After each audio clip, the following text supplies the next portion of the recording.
सुबह से शाम तक जाने अनजाने में हम भूल जाते हैं कुछ अपने इम्पोर्टेंट से काम को करने को। कभी हम भूल जाते हैं या फिर कभी हम इग्नोर कर देते हैं। ठीक है। हाँ जी। हेलो। मैं अपनी बात कर रहा हूँ, आपकी नहीं। ठीक है। वैसे भूल तो आप भी जाते होंगे, है ना? है कि जब हम टू डू लिस्ट बनाते हैं तो टू डू लिस्ट में जो काम हम कर चुके होते हैं उसे टिक करने में काफ़ी एक प्राउड फील होता है कि मैंने आज ये अपना काम कर लिया। लेकिन जब हम वो काम, कोई ऐसा काम रह गया जो उसे नहीं कर पाते हैं, तो वहाँ पे दो चीज़ें आ जाती है कि या तो हम उसे जानबूझ के छोड़ रहे हैं या फिर हम उसको टफ है इसीलिए उसको इग्नोर कर रहे हैं। ठीक है।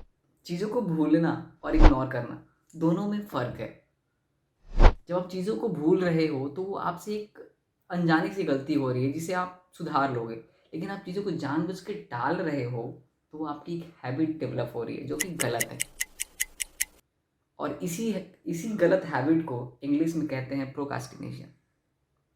तो भाई हम लोग प्रोकास्टिनेशन के ऊपर बात क्यों कर रहे हैं? तो देखो यार, एक सर्वे के अनुसार जिसमें कि 80% लोगों ने ये कहा कि उनको प्रोकास्टिनेशन के बाद काफ़ी रिग्रेट सा फील होता है। उन्हें इस बात की हमेशा से दुख रह जाता है कि यार ये मेरा काम रह गया। तो ये एक प्रॉब्लम है क्योंकि ये गलत हैबिट से डेवलप हो रही है। और मैं ये बातें क्यों डिस्कस कर रहा हूँ? क्योंकि ये जो चीज़ें हैं अभी तक बहुत सारे जेईई पेरेंट्स में मेरे को देखने को मिला है, जो मेरे से ये पूछते रहते हैं कि मेरा ये सिलेबस नहीं हो पाया, ये चीज़ नहीं हो पाया। यार देखो, तुमने इक्विलिब्रियम चैप्टर इसलिए नहीं पढ़ा होगा क्योंकि या तो वो तुम्हें टफ लग रहा होगा या फिर उसके सवाल प्रैक्टिस करने के बाद भी तुमसे नहीं हो रहे होंगे। तो एट द सम टाइम तुम क्या करते हो कि धीरे धीरे उसको इग्नोर करना शुरू कर देते हो कि हटाओ यार, मेरे से तो ये नहीं हो रहा है।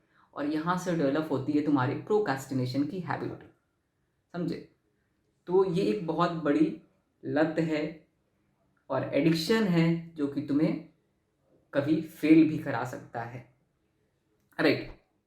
तो आज मैं तुम लोगों के साथ एक ऐसा फॉर्मूला शेयर करने वाला हूँ जो कि मुझे हेल्प करा है प्रोक्रास्टिनेशन से ओवरकम करने में। ठीक है।